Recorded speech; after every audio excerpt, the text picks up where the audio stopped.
Hey, this is Kaz, and this is Nightmares at Midnight.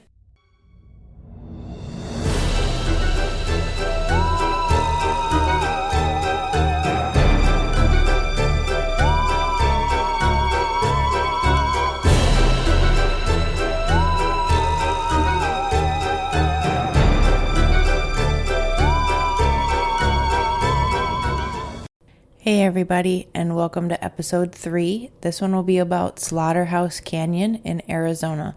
But before we get to that, there's a few things that I want to talk about. I absolutely love when you guys give me critiques on my podcast. Just starting out, I want to make sure that I am doing things that people are enjoying, that they like to hear. I want to know more things that you want to know about. So one of the things is that I was told that I needed to slow down a little bit. When I was a kid, I was told that I talked too slow and that people lost interest in what I was saying because I talked too slow. I was thinking about what I had to say while I was trying to say it instead of ahead of time. So I trained myself to talk faster, but I was told I need to slow down. So I'm going to start working on that. Plus, it'll make my podcasts longer from 13 minutes to hopefully 20 plus minutes. Also, I'm really glad to hear that you guys like the what we're watching in the beginning of the episodes. So I'll make sure to do more of that. And I just want to thank everybody that's been sharing about my podcast to their friends and family. If you guys can keep doing that, so that way the word gets out about it, that would help me out quite a bit. Just wanted to give you updated news that there is a Facebook page now for the Nightmares at Midnight podcast, as well as Instagram. You can always reach out to me at nightmaresatmidnightpodcast@gmail.com. And like always, if you have a spooky story or a myth or a legend that you'd like to hear about on the podcast, please feel free to let us know. All right. Before we jump into the podcast today, I just want to give a trigger warning for this episode. This episode is not one to listen to with your children, really at any point.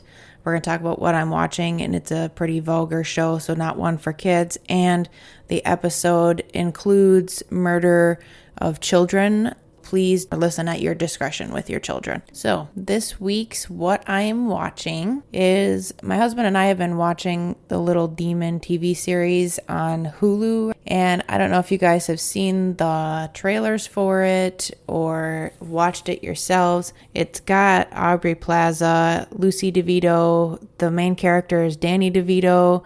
It is pretty vulgar. I think it's funny. I have that kind of sense of humor, I guess.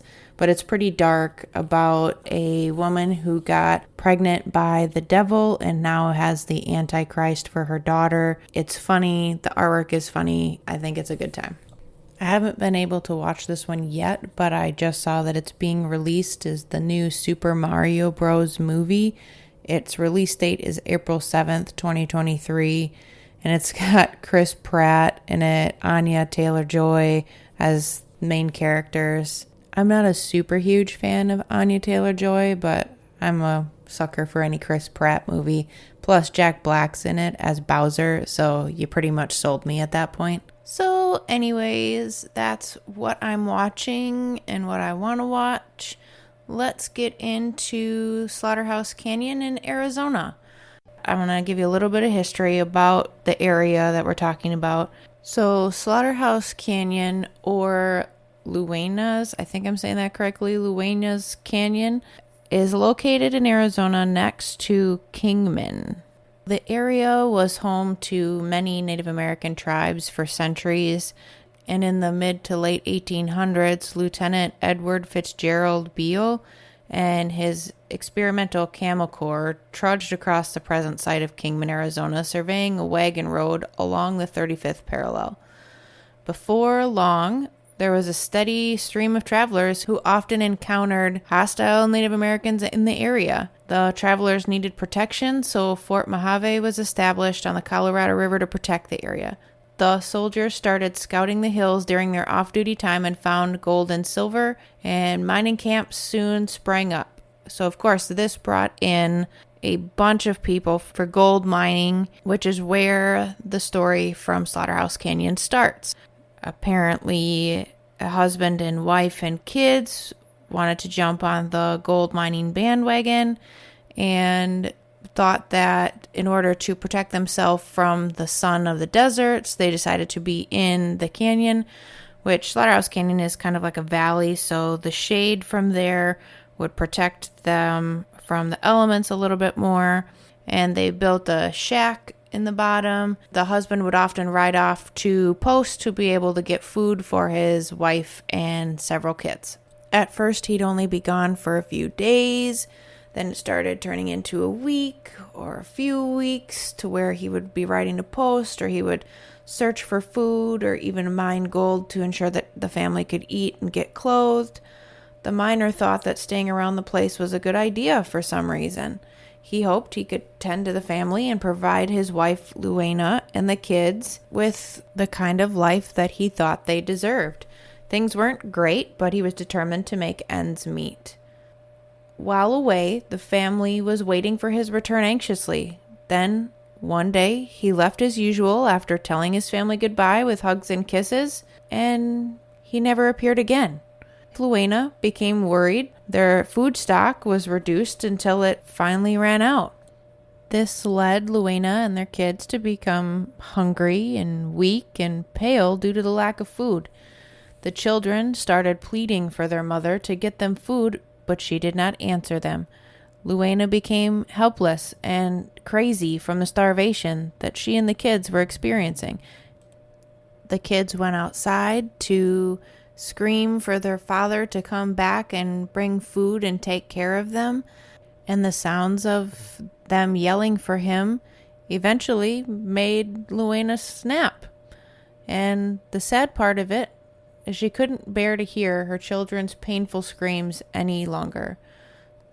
So, as the legend goes, she put on her wedding dress because she believed that her husband abandoned them, and brought them inside the house and murdered them all.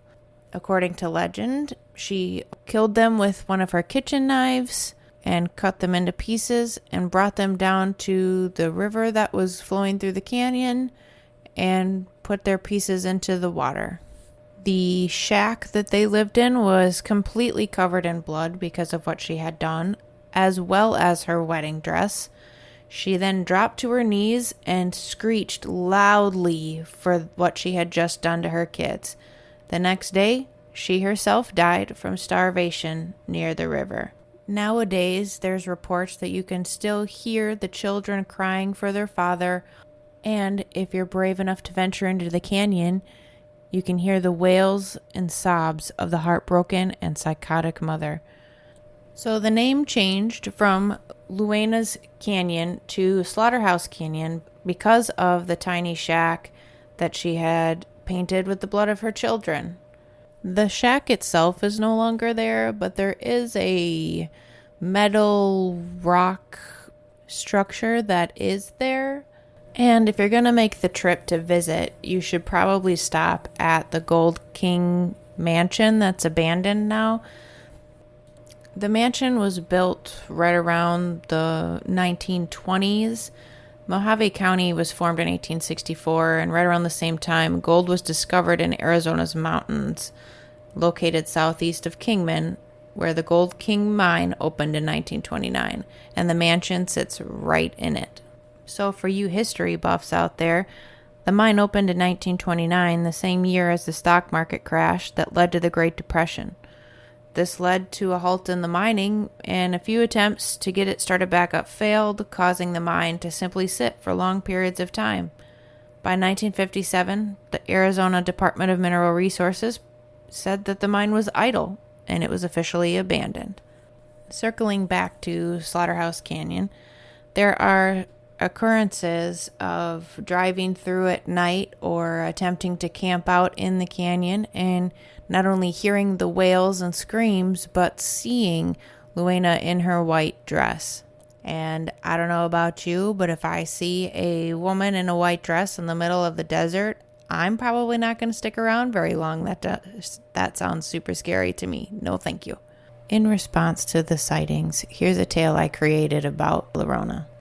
Turning off of Route 66 in Kingman and heading southwest, Tanya and her sister Jackie had decided to finally check another supposedly haunted location off their list. They drove past Southside Park and turned onto a dirt road. The sun was between midday and setting, and Tanya told herself, "We have plenty of time to explore and be back out by dark." Jackie loved being in the haunted spots after dark, but Tanya didn't.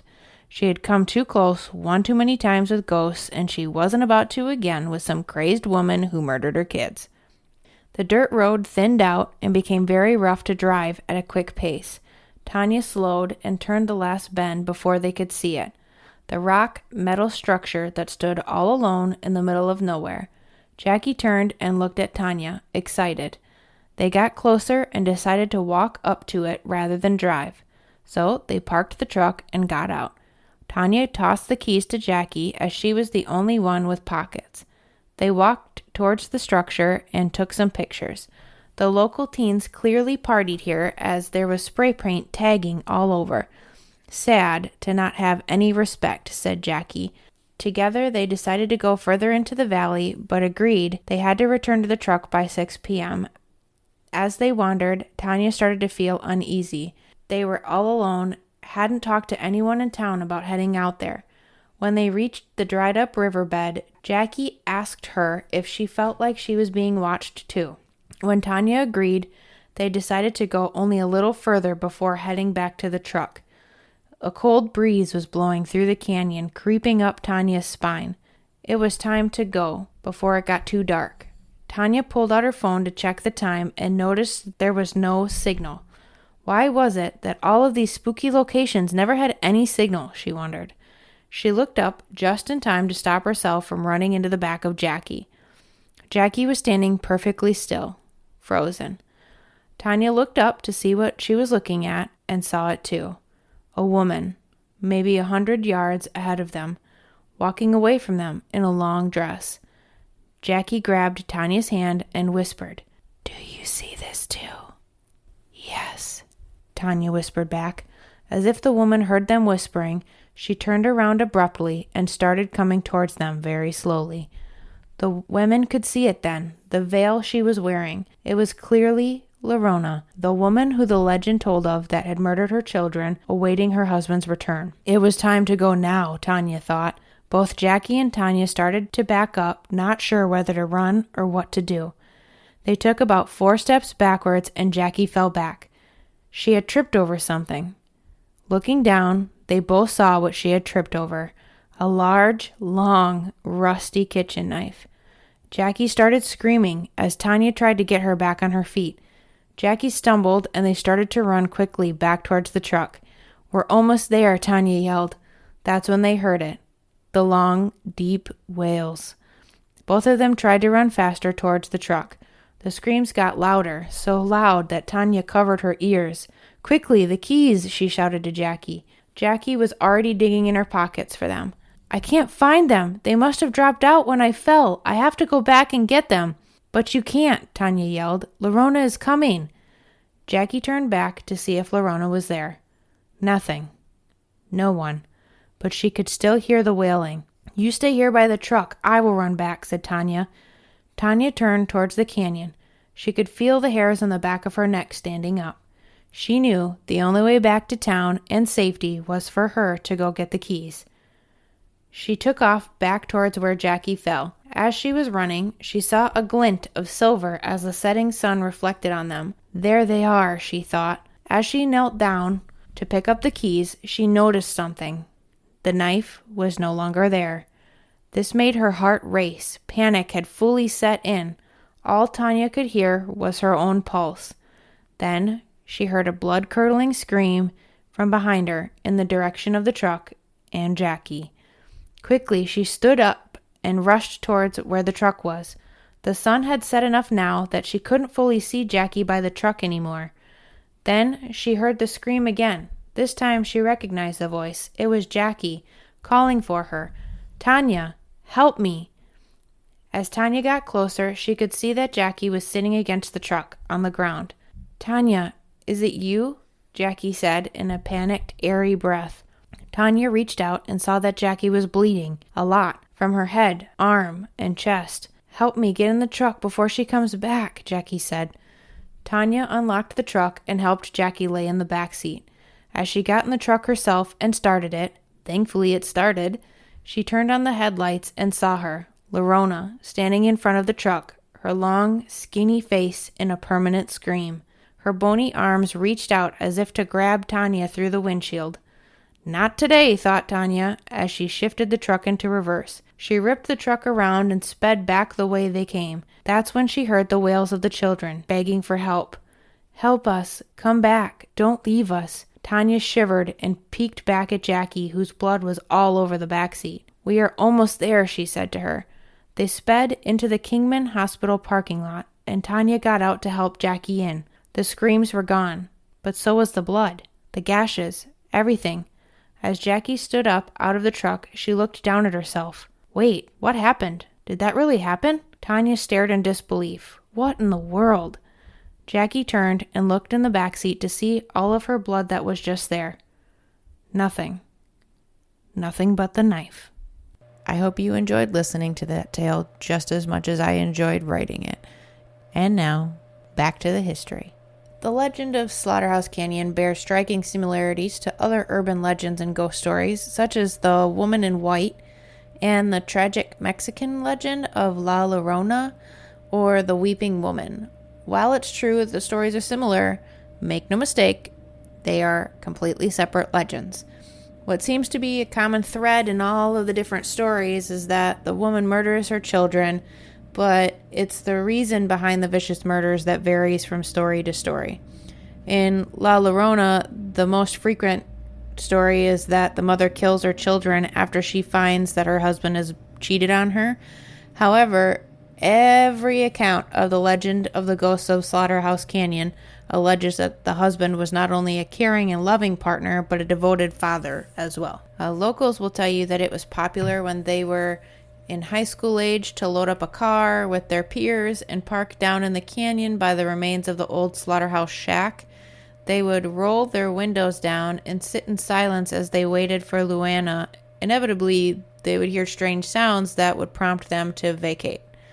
Another account recalls their experiences of hearing the stories of the canyon and their regular trips to the area, and their motives were simply curiosity and the desire to be teenagers away from prying eyes. They would have bonfires and act like teenagers without getting in trouble until one night, after midnight, they began to hear the wailing cries surrounding them.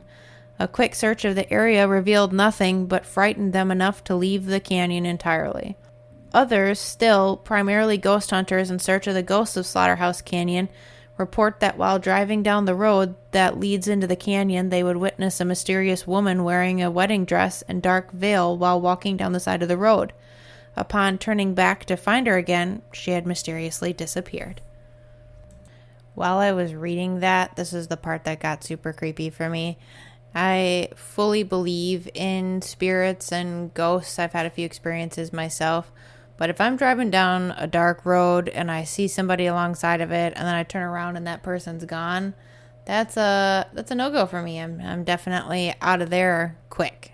I looked up to try to find books or movies on it. When it comes to Slaughterhouse Canyon, there's not any movies that I could find. I got mentioned Slaughterhouse 5, but that is not about Slaughterhouse Canyon. It is a completely different topic, different horror genre type, so not related to this at all. But I did not find anywhere, making merch about shirts or any of that. I did not find any books about it. There was a book that was called Slaughter Canyon, but it was about a cowboy on a pirate ship, which had nothing to do with this either. So unfortunately, I didn't find anything like that, but I would definitely be willing to test it out during the daytime. I've heard that there are some trails that you can mountain bike there, or you can hike them. I would be okay with it as long as it's during the daytime. And it's funny when you think about that, when people say scary things don't happen during the daytime, but it turns out that they do. It just seems more scary in the dark. But to wrap this up, that is Slaughterhouse Canyon. Coming up, let's see, we have the Paulding Light in Michigan. Also got suggested a few other places for this week. Coming up in the next few episodes, we're going to do a sea creature mythological episode with multiple creatures on it rather than just one. So that'll be fun to do. My daughter's going to be joining us for an episode coming up. Lots of things to look forward to. I want to thank everybody who's been listening to each episode, and thank you for reaching out and giving me critiques. Remember, you can check us out on Facebook. You can check us out on Instagram. You can also email us your ideas or critiques as well, nightmaresatmidnightpodcast@gmail.com. And you can listen to us on Spotify, iHeartRadio, Google Music, Amazon Music, and majority of the other places that you listen to podcasts. Please just do me the favor of sharing with your friends and family and letting them know that my podcast is here just to spread the word out. Thanks for listening, and catch us next time.